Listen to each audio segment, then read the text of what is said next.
नमस्कार। अंतर्राष्ट्रीय साक्षरता दिवस पर विश्व के समस्त नागरिकों को शुभकामनाएं, अभिनंदन, वंदन और स्वागत है।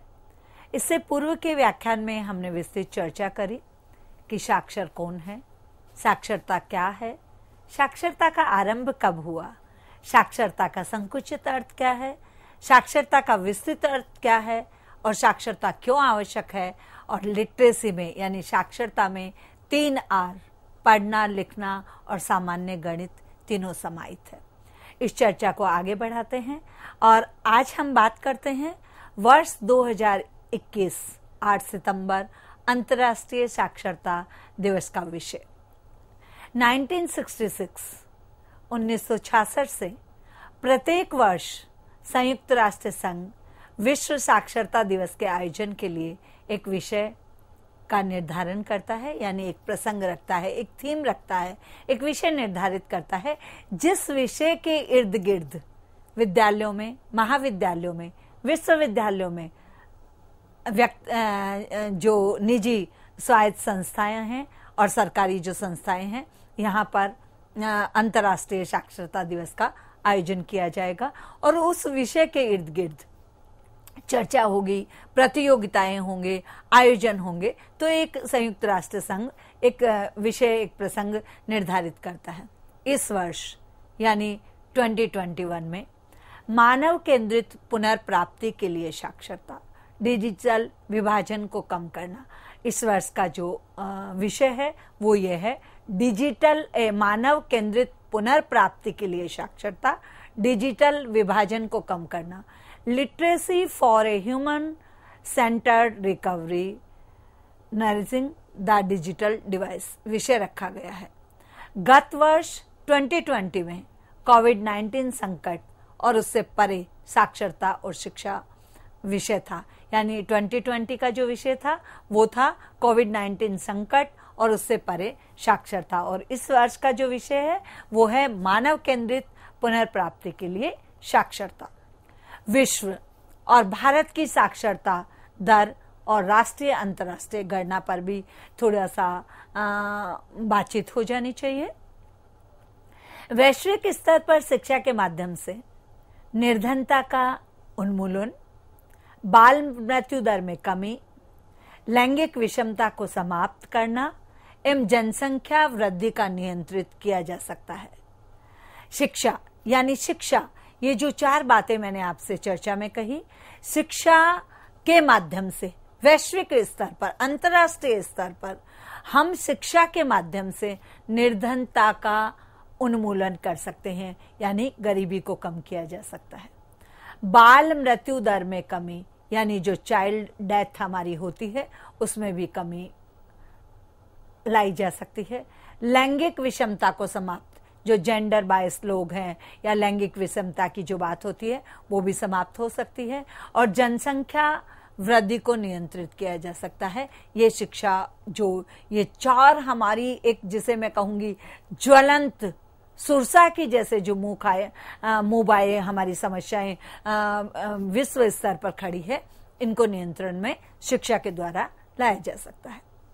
मानव विकास में बाधक उल्लिखित समस्याओं के निवारण हेतु साक्षरता अत्यंत आवश्यक है। मानव विकास में बाधित यानी मनुष्य का जो स्वाभाविक विकास है उसमें बाधित उल्लिखित, मैंने लिखा है यहाँ पे, कहा है आपसे, यानी जो ऊपर मैंने बताई है, निर्धनता का उन्मूलन, बाल मृत्यु दर में कमी, लैंगिक विषमता को समाप्त करना एवं जनसंख्या वृद्धि को नियंत्रण में करना, इनका निवारण यानी इनको निर्मूल रूप से हम समाप्त कर सकते हैं यदि साक्षरता हमारी 100% हो जाती है। तो विश्व की साक्षरता दर लगभग 84% है, 84% है, लेकिन राष्ट्रीय सांख्यिकी कार्यालय के आंकड़ों पर आधारित रिपोर्ट के अनुसार भारत में साक्षरता दर 77.7 के लगभग है, यानी 77% ही भारत में लोग साक्षर है। ये जो हमारे पास में आंकड़े हैं या जो मैं आपसे चर्चा कर रही हूँ, ये राष्ट्रीय सांख्यिकी कार्यालय से लिए हुए आंकड़ों के और उसकी रिपोर्ट के आधार पर मैं आपसे चर्चा कर रही हूँ। इसमें ज़्यादा या कम भी ये हो सकते हैं, तो ये मैंने वहाँ से आपके साथ चर्चा में इसको शामिल किया है। साक्षरता दिवस के आयोजन का उद्देश्य क्या है? मानवीय विकास तथा समाज की उन्नति के लिए नागरिकों को स्वयं कर्तव्यों एवं अधिकारों के विषय में जागरूक करने के लिए अंतर्राष्ट्रीय साक्षरता दिवस का आयोजन प्रतिवर्ष किया जाता है। मानवीय विकास तथा समाज की उन्नति, मानव का विकास हो और समाज की उन्नति हो। जब मानव विकास करेगा तो समाज स्वतः ही उन्नति करेगा, और जब समाज उन्नति करेगा तो नागरिकों के अपने कर्तव्य और अधिकारों के विषय में वो जब जागरूक होंगे, तो ऐसे में अंतर्राष्ट्रीय साक्षरता दिवस का आयोजन प्रतिवर्ष किया जाता है। तो ये चीज हमें समझनी होगी कि जब तक नागरिक अपने स्वयं के कर्तव्यों और अधिकारों के विषय में जागरूक नहीं होंगे, तब तक ना मानव का पूरी तरह से विकास होगा और ना ही समाज की उन्नति होगी। और जब तक समाज की उन्नति नहीं होगी, तब तक अंतर्राष्ट्रीय साक्षरता दिवस के आयोजन का कोई औचित्य नहीं रह जाता। इसलिए इस आयोजन के साथ साथ हम सबका ये कर्तव्य बनता है, हम सबका ये दायित्व बनता है, हम सबको ये प्रयास करना होगा कि विश्व का प्रत्येक नागरिक भले ही शिक्षित ना हो, भले ही बड़ी बड़ी उपाधियां नहीं ले, लेकिन उसे साक्षर करना हम सब का कर्तव्य है। ये हम केवल सरकारी नीतियों के ऊपर नहीं छोड़ सकते। सारे कार्य सरकार भी हम ही है, सरकार में भी हम ही है। प्रत्येक नागरिक को अपना, जो व्यक्ति साक्षर है उसे प्रयास करना होगा। आज हम सबको इस अंतर्राष्ट्रीय साक्षरता दिवस पर अपने आप से एक प्रतिज्ञा करनी होगी कि हम किसी को भी निरक्षर नहीं रहने देंगे, हम सबको साक्षर करेंगे। अगर मैंने अभी भी आपसे कहा कि आंकड़ों के अनुसार भारत की 77% जनसंख्या साक्षर है, बची कितनी? 33%। तो यदि एक व्यक्ति भी, एक साक्षर व्यक्ति यदि ये प्रण कर ले कि मैं एक व्यक्ति को अपने जीवन में जो निरक्षर है उसको साक्षर करूंगा, तो 100% साक्षरता स्वतः ही हो जाएगी। तो आज इस साक्षरता दिवस के उपलक्ष्य में, अंतर्राष्ट्रीय साक्षरता दिवस के उपलक्ष्य में, विश्व के समस्त शिक्षित और साक्षर नागरिक अपने आप से प्रतिज्ञा करें, अपने आप को वचन दें कि हम अपने जीवन काल में एक व्यक्ति को साक्षर निश्चित रूप से करेंगे। तभी इस प्रकार के आयोजनों का कोई औचित्य रह जाएगा, या तभी हमें हर्षित होने की, हमें गर्व करने का अधिकार तभी है जब हम इस महायज्ञ में अपनी एक छोटी सी आहुति दें, और वो आहुति होगी किसी एक व्यक्ति को साक्षर करना। और साक्षर करने के लिए किसी भी प्रकार के अर्थ की आवश्यकता नहीं है। यानी यदि कोई निर्धन है या कोई संपन्न है, कोई भी व्यक्ति किसी भी जाति, किसी भी धर्म, किसी भी भाषा, किसी भी राष्ट्र, किसी भी सामाजिक, आर्थिक, राजनीतिक, भौगोलिक क्षेत्र का जो नागरिक है और जो शिक्षित है, जिसे अक्षर ज्ञान आता है, जो साक्षर है, वो किसी एक निरक्षर व्यक्ति को साक्षर करे। इस आयोजन का प्रमुख उद्देश्य नव साक्षरों को उत्साहित करना है। नव साक्षर कौन? जिन्होंने अभी अक्षर ज्ञान सीखा है, उन्होंने हमें यहाँ पे, उनको हमने नव साक्षरों की श्रेणी में रखा है। अंतर्राष्ट्रीय साक्षरता दिवस बहुत ही महत्वपूर्ण दिवस है, क्योंकि जीवन की अनिवार्य आवश्यकता रोटी, कपड़ा और मकान की पूर्ति व्यक्ति शिक्षा के द्वारा ही सहज एवं सम्मान पूर्वक कर सकता है। प्रत्येक मनुष्य के जीवन की कुछ अनिवार्य आवश्यकताएं होती हैं जो उसके लिए अनिवार्य है, और उसमें है रोटी, यानी भोजन चाहिए, 2 समय की रोटी चाहिए, कपड़ा, शरीर के आवरण के लिए, शरीर को ढकने के लिए कपड़ा चाहिए, और मकान, रहने के लिए छत चाहिए। ये बेसिक नीड्स है, ये अनिवार्य आवश्यकताएं। इन 3 जो ये बेसिक नीड है, रोटी, कपड़ा और मकान, उनकी पूर्ति, शिक्षा, यदि कोई व्यक्ति साक्षर हो जाता है, शिक्षित हो जाता है, तो वो इन तीनों की आवश्यकताओं की पूर्ति सहज और सम्मान पूर्वक रूप से कर सकता है। देखिए, ऐसे तो जो पशु पक्षी हैं वो भी कहीं ना कहीं से अपना भोजन जुटा लेते हैं। उन्हें जिस तरह का हम मकान की बात कर रहे हैं तो उनको वस्त्रों की आवश्यकता नहीं है, और हम मकान की बात कर रहे हैं तो वो भी कहीं ना कहीं अपना आशियाना बना लेते हैं, कहीं भी घोंसला बना लेते हैं, किसी पेड़ के नीचे चले जाते हैं, कहीं बिल में चले जाते हैं, कहीं भी आप अपना आशियाना बना लेते हैं। लेकिन यदि हम मनुष्य की बात कर रहे हैं, हम नागरिकों की बात कर रहे हैं, तो वो शिक्षा के द्वारा सहज और सम्मान पूर्वक अपनी आवश्यकताओं की पूर्ति कर सकते हैं। साक्षरता को प्रभावित करने वाले कारक, यानी अगर विश्व की बात करूं तो 16%, 16%, और यदि राष्ट्र की बात करूं तो 33%, 33%। जो निरक्षर लोग हैं वो क्यों हैं, वो साक्षर क्यों नहीं है, कौन से ऐसे कारक है, कौन से ऐसे प्रत्यय हैं जो उनको प्रभावित करते हैं, उन पे भी थोड़ी सी आज चर्चा करना चाहूंगी। सबसे पहले है निर्धनता। अभी मैंने कहा कि 3 अनिवार्य आवश्यकताएं हैं, रोटी, कपड़ा और मकान। मनुष्य कपड़े, 2 जोड़ी कपड़े में तब तक वो नहीं फटे, एक दिन पहन के दूसरे दिन धो के 2 जोड़ी कपड़े में अपना जीवन गुजार सकता है। रहने के लिए कहीं भी कोई छत महल नहीं चाहिए, कोठियां नहीं चाहिए, फ्लैट नहीं चाहिए, बड़े बड़े आशियाने नहीं चाहिए, कहीं भी सर छुपाने के लिए अपनी झोपड़ी बना सकता है। लेकिन भोजन एक ऐसी आवश्यकता है जो कम से कम दिन में 2 बार चाहिए। जब व्यक्ति निर्धनता, जब उसकी बेसिक नीड्स यानी भोजन की पूर्ति नहीं होती है, तो उसके लिए निरक्षर होना और साक्षर होना सब बराबर है। एक बचपन से एक कहावत सुनते आई हूं कि भूखे पेट भजन नहीं होता है। वैसे ही जब मनुष्य भूखा होता है तो उसके लिए शिक्षा और अक्षर कोई मायने नहीं रखते। तो निर्धनता एक ऐसा अभिशाप है जहां मनुष्य के शिक्षित होने में कहीं ना कहीं वो रुकावट डालता है। मैं ये नहीं कह रही कि ये पूरी तरह से हावी है, लेकिन एक प्रत्यय अवश्य है, एक कारक अवश्य है।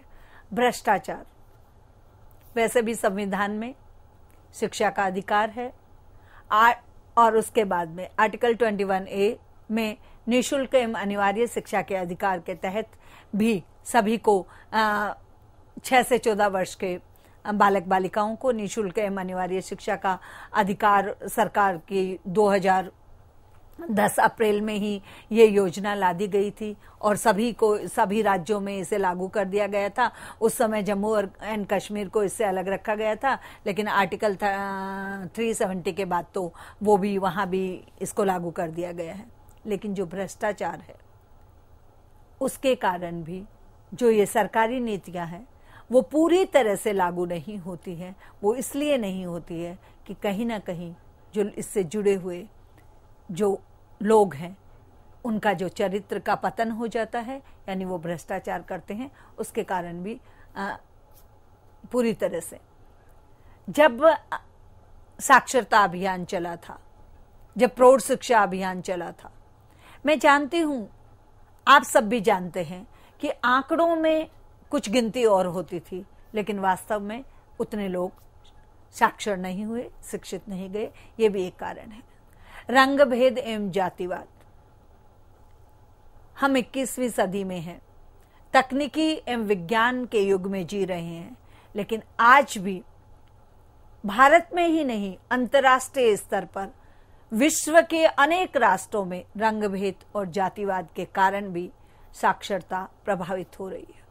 रूढ़िवादी दृष्टिकोण, बालिकाएं पढ़ लिख करके क्या करेंगी, इस उम्र में पढ़ लिख करके क्या करोगे, महिलाओं को पढ़ने की आवश्यकता क्या है, क्यों है, महिलाएं घर से बाहर नहीं जाएंगी, बालिकाएं घर से बाहर नहीं जाएंगी, पुरुष यदि पढ़ाने वाले हैं तो भी कहीं कहीं अवरोध उत्पन्न कर दिया जाता है। तो जो अभी भी रूढ़िवादी, और ये रूढ़िवादी दृष्टिकोण तब तक समाप्त नहीं होगा जब तक हम 100% साक्षरता दर को प्राप्त नहीं कर लेंगे। जनसंख्या के अनुपात में विद्यालयों का कम होना, जितनी जनसंख्या है उसके अनुपात में विद्यालय नहीं है, इसलिए भी साक्षरता प्रभावित हो रही है। विद्यार्थियों के अनुपात में अध्यापकों का अभाव, जितने विद्यार्थी हैं उसके अनुसार शिक्षक नहीं है, उनकी या तो नियुक्तियां नहीं है, या उन्होंने जो अनिवार्य उपाधियां या अनिवार्य जो उनके पास में उपाधियां होनी चाहिए, डिग्रियां होनी चाहिए, वो नहीं है, इसलिए नियुक्तियां नहीं हो रही है, या किसी भी लचीलेपन के कारण नियुक्तियां नहीं हो रही है। शैक्षिक नीतियों में धरातलीय वास्तविकताओं की अनदेखी, ये एक बहुत बड़ा एक कारक है कि शैक्षिक नीतियों में धरातलीय वास्तविकताओं की अनदेखी। हम राइट टू एजुकेशन लेके आए, भारत में अनिवार्य एवं निःशुल्क शिक्षा का अधिकार अधिनियम आया, 2010 में लागू भी कर दिया गया अप्रैल में, लेकिन धरातलीय वास्तविकताओं की अनदेखी की गई। किसके लिए राइट टू एजुकेशन हम लेके आए?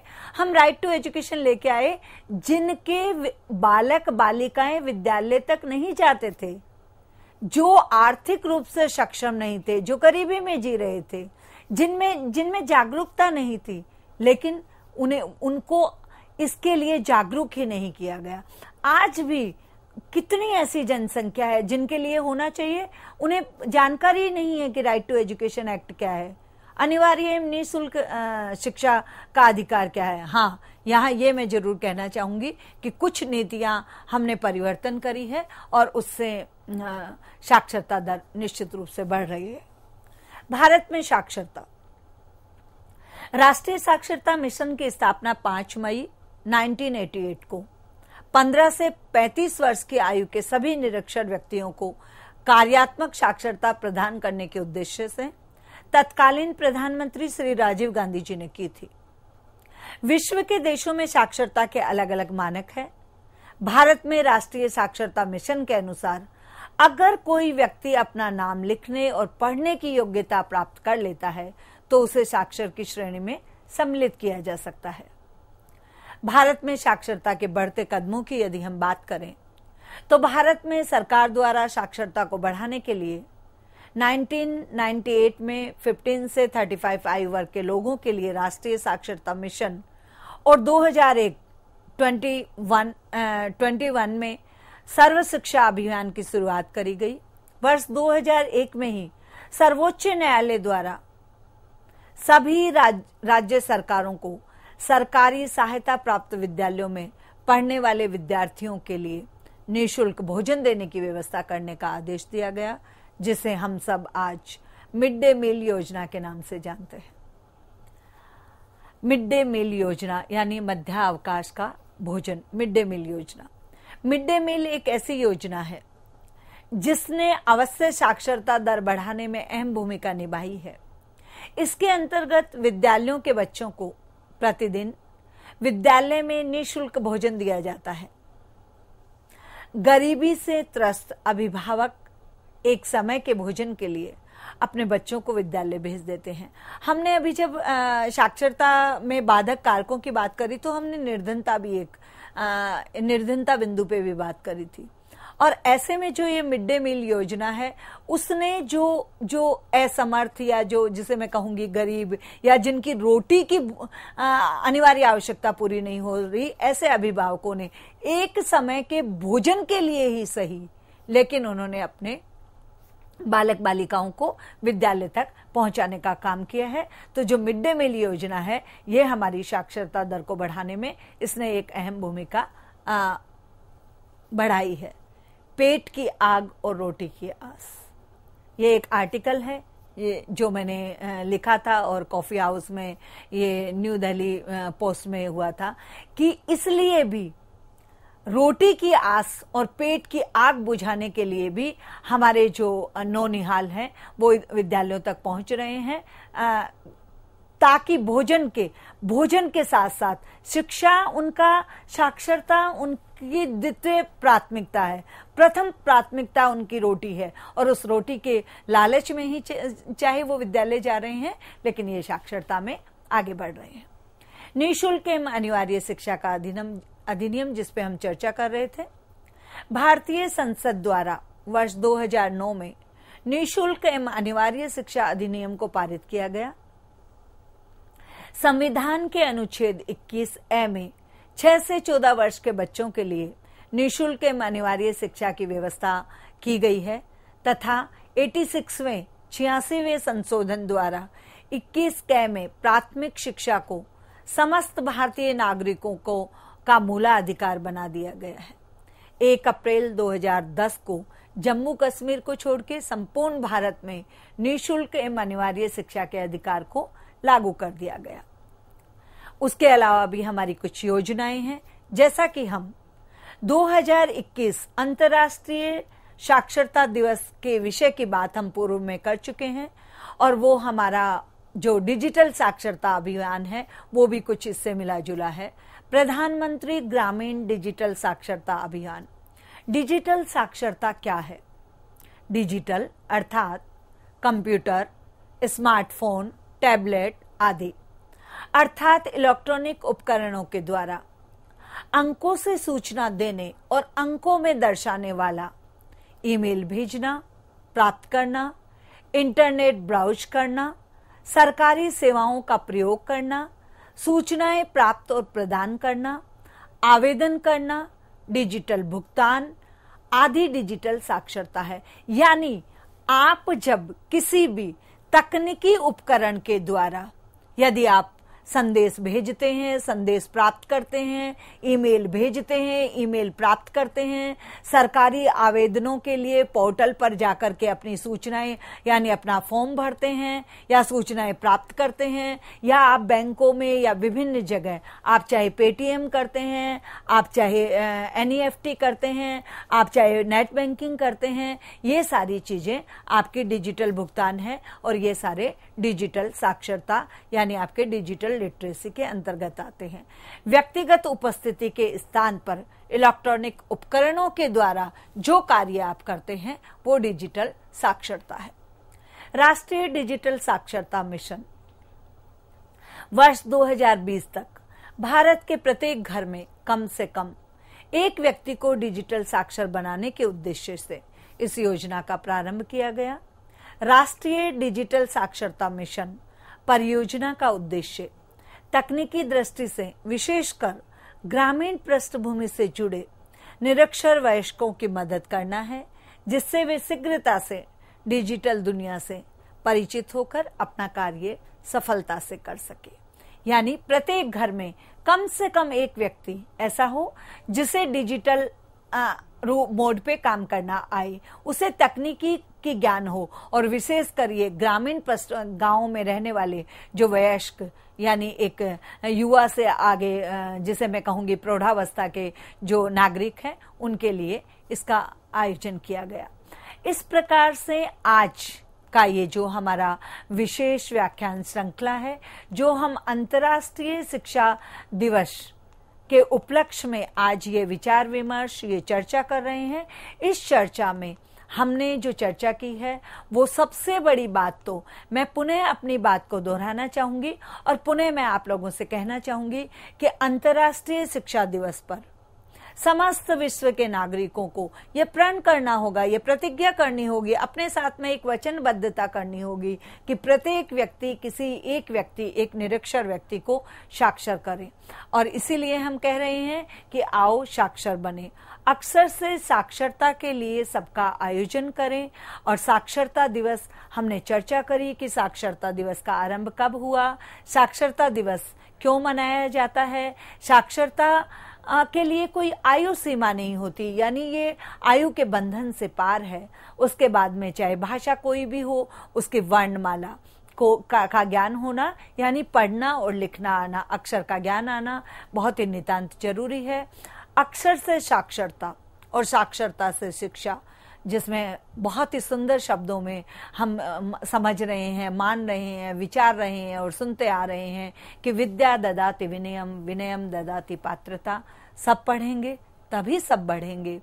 और अंतर्राष्ट्रीय जो हमारा साक्षरता दिवस है आज, इसका विषय भी हमारा है कि मानव केंद्रित पुनर्प्राप्ति के लिए साक्षरता। विश्व में जो साक्षरता दिवस है वो 84% है और भारत में 77% है। साक्षरता दिवस का आयोजन है कि हमारा सबका प्रयास होना चाहिए कि शीघ्रता अति शीघ्र हम 100% हम साक्षरता को बढ़ाएं, और सभी को हमें देखना होगा कि जो निर्धन लोग हैं उन निर्धन लोगों को भी कहीं ना कहीं हम शिक्षर बनाएं, उस निर्धनता से ऊपर हम साक्षरता को रखें। भ्रष्टाचार को कम से कम हम किसी को रोक नहीं सकते हैं, तो अपने आप को भ्रष्ट होने से बचाएं, जाति और रंग भेद से ऊपर बढ़े। रूढ़िवादिता तभी खत्म होगी जब हम शिक्षित होंगे। जनसंख्या के अनुपात में हमें विद्यालयों को बढ़ाना होगा, अध्यापकों की नियुक्ति करनी होगी और धरातलीय वास्तविकताओं को जानना होगा। इसके साथ साथ ही जो हमारी मिड डे मील योजना है, उस मिड डे मील योजना में हमें जो भी लोग इसमें लगे हुए हैं, जिनको भी ये दायित्व मिले हैं, वो ईमानदारी से अपना कार्य करें। निःशुल्क एवं अनिवार्य शिक्षा अधिनियम को यदि धरातलीय स्तर पर इसके प्रति जागरूकता यदि लोगों में लाई जाएगी तो निश्चित रूप से साक्षरता दर में और बढ़ोतरी आएगी। साथ ही साथ आज साक्षरता दिवस के दिन मैं आपको ये एक और जानकारी देना चाहूंगी, और वो जानकारी ये है कि यदि निःशुल्क एवं अनिवार्य शिक्षा के अधिकार का हनन होता है तो हम में से अधिकांश लोगों को ये नहीं पता होता है कि उसके लिए हमें क्या करना होता है। निःशुल्क एवं अनिवार्य शिक्षा के अधिकार के लिए हम जो बाल संरक्षण आयोग है, राष्ट्रीय बाल संरक्षण आयोग है, वहां पर जाकर के हम बात कर सकते हैं, वहां अपनी बात रख सकते हैं, वहां हम अपनी शिकायत दर्ज करा सकते हैं और वहां से समाधान भी मिल सकता है। सब पढ़ेंगे तभी सब बढ़ेंगे।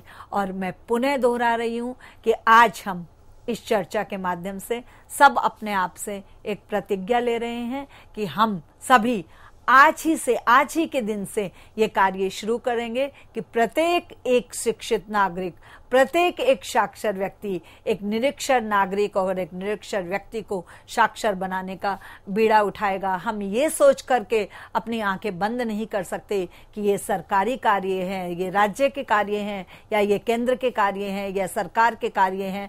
हमें नहीं, हम सबका कर्तव्य है और हम सबका दायित्व है कि अपने समस्त भाई बहनों को हम शिक्षित करें और कम से कम उनकी जो अनिवार्य आवश्यकताएं हैं, रोटी, कपड़ा और मकान, वो सम्मान और सहजता से प्राप्त करें, ऐसा प्रयास करें और इस महायज्ञ में अपनी आहुति दें। इन्हीं शब्दों के साथ मैं अपनी वाणी को विराम देती हूँ। पुनः आप सबको शुभकामनाएं देती हूँ, बधाई देती हूँ, आपका अभिनंदन करती हूँ और वंदन करती हूँ। नमस्कार।